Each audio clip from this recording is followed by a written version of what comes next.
విపక్ష వైఎస్ఆర్ కాంగ్రెస్ పార్టీ చాలాసార్లు హోంమంత్రి వంగలపూడి అనిత గారిని ఉద్దేశించి చేసే విమర్శ ఏంటి అంటే ఒక ఒక సిఐని, ఒక ఎస్ఐని, ఒక కానిస్టేబుల్ను కూడా మీరు ఒకరికి పోస్టింగ్ ఇవ్వలేరు, ఒకరిని బదిలీ చేసుకోలేరు.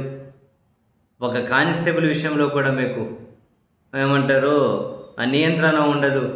ఏదో జగన్మోహన్ రెడ్డి గారిని తిట్టడం కోసం, జగన్మోహన్ రెడ్డి గారిని దూషించడం కోసం పనికొస్తారని చెప్పి మీకు ఏదో ఇచ్చారు, మీరు ఇంకా దాన్ని చూసి జగన్ మీద రెచ్చిపోతూ ఉంటారు అని చాలాసార్లు మొత్తం మీద వంగలపూడి అనిత గారిని ఉద్దేశించి వైసీపీ అన్నిటింట కూడా చాలా ఇటువంటి విమర్శలు కనిపిస్తూ ఉంటాయి. సో బహుశా ఆ విమర్శలను నిజం చేసుకుంటూ తాజాగా అనిత గారు తీసుకున్నటువంటి ఒక నిర్ణయం. ఆమె పరిస్థితి ఎట్లుంది అంటే, అటు ఒక పక్క పవన్ కళ్యాణ్ గారు తిడుతూ ఉంటారు ఆ మంత్రిత్వ శాఖని, ఇటు తెలుగుదేశం పార్టీ మీడియా తిడుతూ ఉంటారు, తెలుగుదేశం పార్టీ సోషల్ మీడియా తిడుతూ ఉంటారు. సో వాళ్ళకు అనుగుణంగా ఈమె నిర్ణయాలు తీసుకోవాల్సి వస్తూ ఉంది. తన సొంత నియోజకవర్గం పాయకరావుపేట సిఐగా ఎవరున్న శంకర్రావు అనే ఒక ఆయన నియమించుకున్నది. అయిపోయాయి.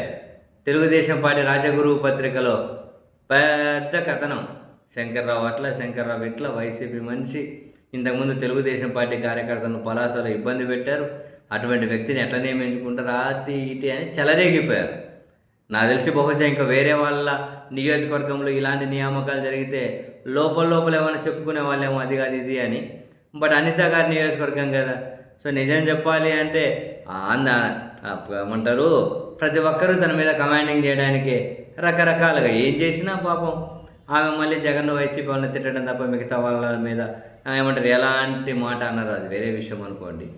సో చెలరేగిపోయారు.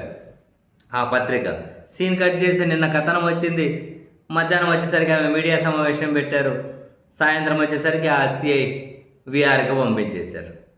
పాయకరావుపేట సిఐగా నియమిపెట్ట శంకరరావును విఆర్కు పంపించేశారు. పంపిస్తూ హోంశాఖ మంత్రి గారు అంటారు, సిఐ స్థాయిలో పనిచేసిన వాళ్ళు ఎక్కడ పనిచేశారో ఏంటి అనే సమాచారం నా దగ్గర లేదు, ఉండదు. ఇంతకుముందు వాళ్ళు ఏం పని చేశారో వాళ్ళ ట్రాక్ రికార్డ్ ఏంటనే నాకు తెలియదు.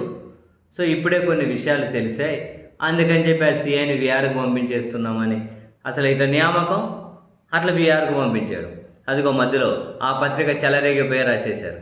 ఒకవేళ ఆ సీఐ మీద చర్యలు తీసుకోలేదు అనుకుందాం, వాళ్ళు రాసిన తర్వాత వాళ్ళ ఈగో దెబ్బతినిపోతుంది.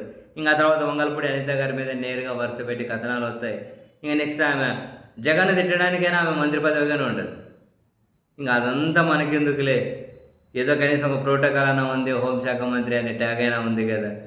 వాళ్ళు రాశారు, మనం తీసేస్తే వాళ్ళు సాటిస్ఫై అవుతారని చెప్పి అలా తీసేసుకుంటూ పోవడమే. నిజంగా విపక్ష వైసీపీ చేసినటువంటి ఒక కానిస్టేబుల్, ఒక ఎస్ఐ, ఒక సీఎం మీదుగా నియంత్రణ ఉండని లేని హోంశాఖ మంత్రి అనేది పాపం మరోసారి నిరూపించుకున్నట్లేనేమో.